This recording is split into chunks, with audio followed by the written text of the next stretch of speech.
पर थाने municipal corporation ने अपने सारे आईटी मंत्री अश्विनी जी ने लोकसभा में एक विस्तारित वक्तव्य दिया है। The statement touched on a variety of things, explained everything. अभी कांग्रेस पार्टी की ओर से प्रेस हुई है। कांग्रेस पार्टी ने भारतीय जनता पार्टी पर ऐसे स्तरहीन आरोप लगाए हैं जो राजनीतिक शिष्टाचार और मर्यादा से परे हैं। क्या कांग्रेस पार्टी का अब यह स्तर हो गया है? लेकिन क्या कहा जाए, आज के नेतृत्व में जो कांग्रेस पार्टी बालाकोट और उरी में देश के जवानों की शहादत का सबूत मांगती है, उससे और क्या अपेक्षा की जाए। जो कांग्रेस पार्टी आज तक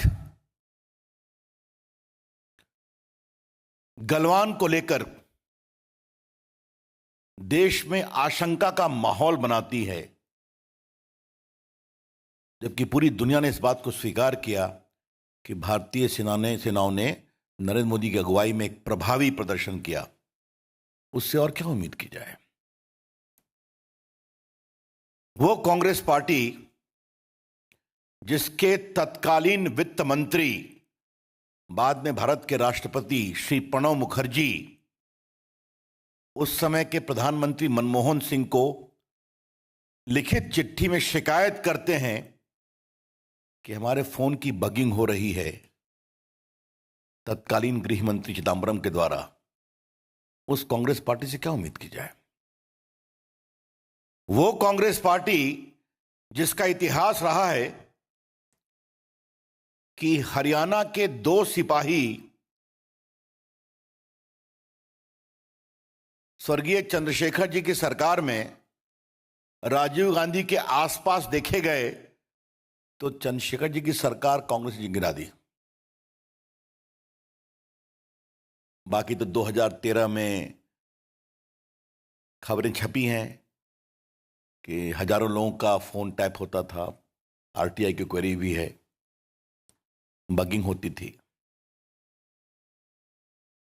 भारतीय जनता पार्टी कांग्रेस पार्टी के सारे आरोपों को सिरे से खारिज करती है।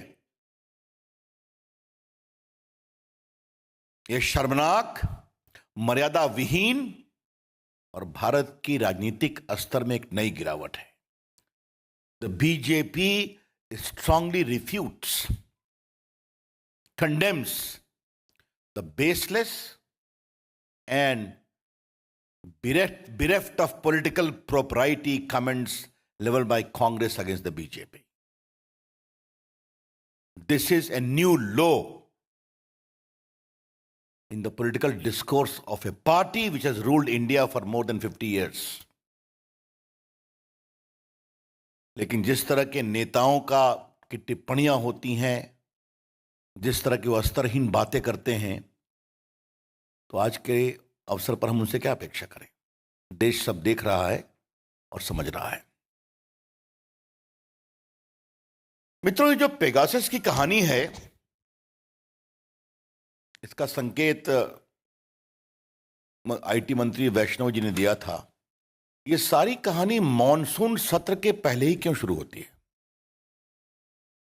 क्या कुछ लोग ये योजनाबद्ध तरीके से लगे हुए थे कि यह कहानी मॉनसून सत्र के पहले ही फोड़नी है ताकि देश में एक नया माहौल बनाया जाए? मैं कुछ सवाल खड़े करना चाहता हूं।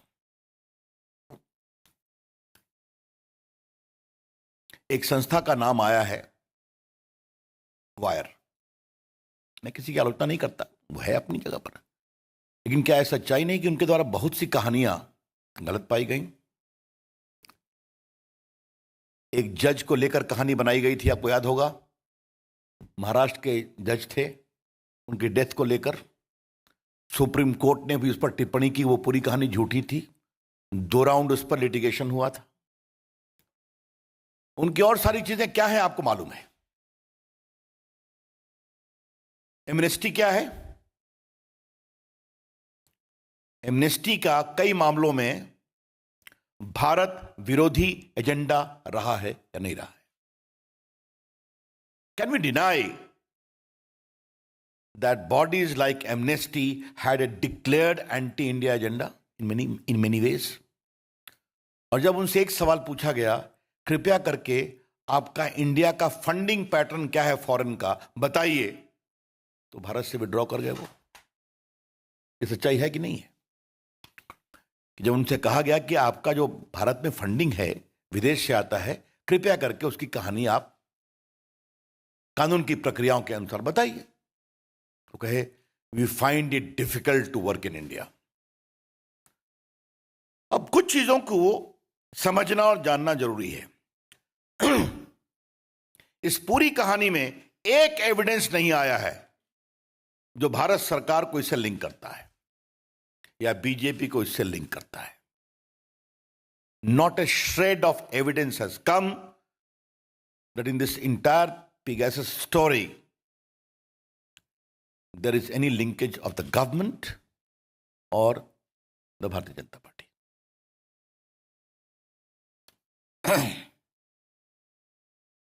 यह सवाल इसलिए जरूरी है कि दुनिया डिजिटल दुनिया है, तो दुनिया में बहुत सारे डेटाबेस हैं, लाखों में है, हजारों में है। तो जब तक आप उस डाटा का कोई एविडेंस नहीं देंगे भारत से लिंक करते हुए, तो आप निष्कर्ष कैसे निकालेंगे? ये आरोप कैसे लगाएंगे आप?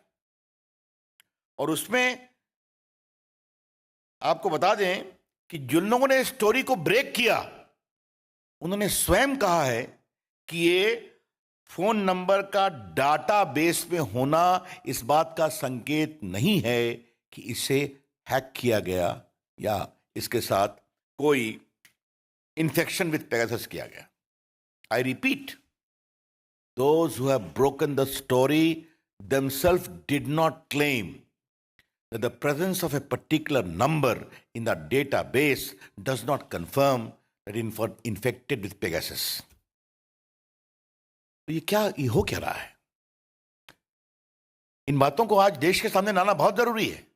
और फिर मैं कह रहा हूं, ये सारी कहानी मॉनसून सत्र के एक दिन पहले क्यों खोली गई? इसके पीछे का एजेंडा क्या है?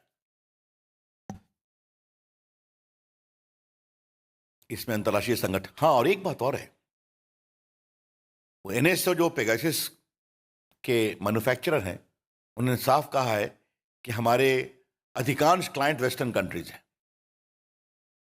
तो भारत को इसके माध्यम से टारगेट क्यों किया जा रहा है? इसके पीछे की कहानी क्या है? इस कहानी में ट्विस्ट क्या है? कुछ लोगों को लाया गया, उनके नाम फेंके गए। अब मुझे अनिल बलूनी जी बता रहे थे कि कांग्रेस पार्टी के पूर्व अध्यक्ष का भी नाम है। क्षमा करिएगा, मैं व्यंग्य में बोल रहा हूं। उनकी तो सारी टिप्पणी रोज ही ट्वीट पे रहती है, वो देश में खुद ही ज्ञान देते रहते हैं, तो उसके लिए कोई अधिक जानने की जरूरत है क्या?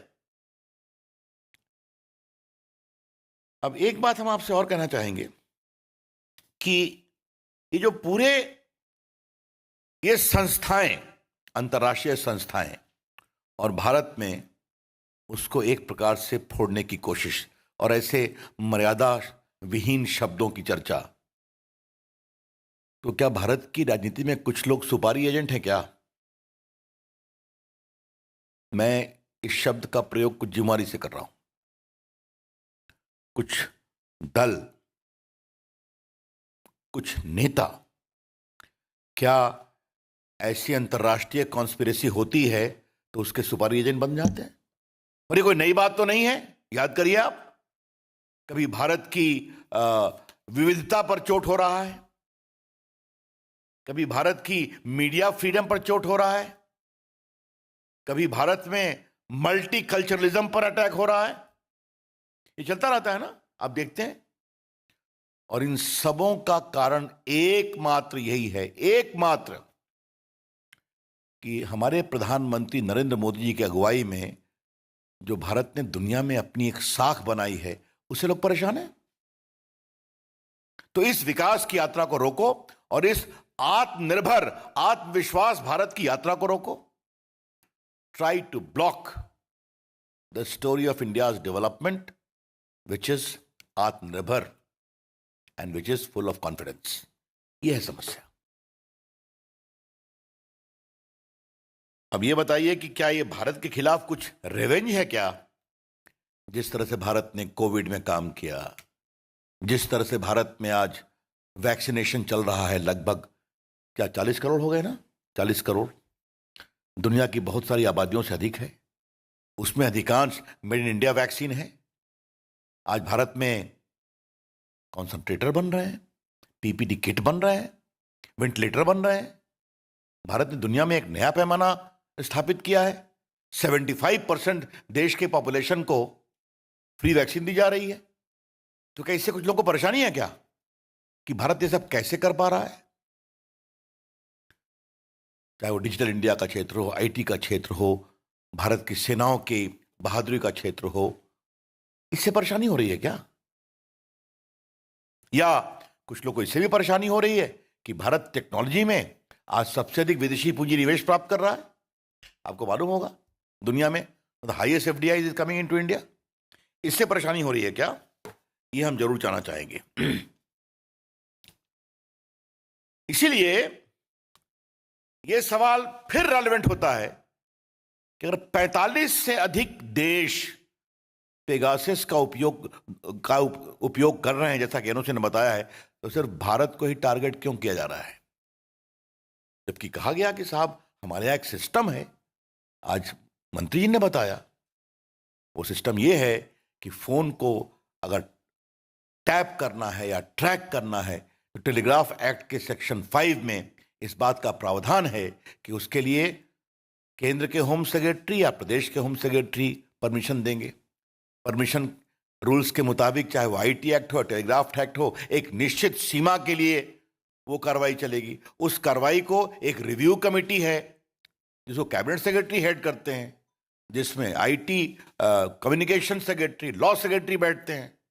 वो नहीं कंफर्म करेंगे नहीं चलेगा। तो ये पूरी एक प्रक्रिया, और ये सिर्फ और सिर्फ राष्ट्रीय सुरक्षा, नेशनल सिक्योरिटी के अनुपालन में हो सकती है। इस पर सुप्रीम कोर्ट के कई फैसले हैं, कई प्रक्रिया है, आपने देखा होगा। मैं आपको बता दूं कि अभी इंटरनेट का विषय आया था तो सुप्रीम कोर्ट ने उस विषय की जांच, इंटरनेट को जो रोका गया कुछ समय के लिए, क्यों रोका गया? क्योंकि टेररिज्म का एक कंपेयरिंग नेशनल इंटरेस्ट था। तो भारत में एक मजबूत कानूनी ढांचा है ऐसा काम करने के लिए। There is a robust legal framework available in India when only national security phone tapping can be done. और सबसे बड़ी बात है कि जो लोग अपना नाम बता रहे हैं या कुछ लोग कह रहे हैं, वो भी इसको विश्वास से सबूत नहीं दे पा रहे, क्योंकि जहां से कहानी आई है उन्होंने खुद कहा है हमारे पास कोई एविडेंस नहीं है इसको लिंक करने का, सिर्फ नाम है डाटाबेस में। डाटाबेस तो 50,000 का है। मित्रों, इसमें कुछ केसेस भी हुए थे। 19 में भी एक लोकसभा के चुनाव के पहले कहानी उठी थी। उस समय जवाब उस समय भी पेगासस की बात आई थी। यहां कई वरिष्ठ पत्रकार बैठे हैं, उनको याद होगा। लेकिन सुप्रीम कोर्ट में केस हुआ था जहां पर व्हाट्सएप के द्वारा यह स्पष्ट रूप से कहा गया कि व्हाट्सएप के सिस्टम को पेगासस से आप बग नहीं कर सकते।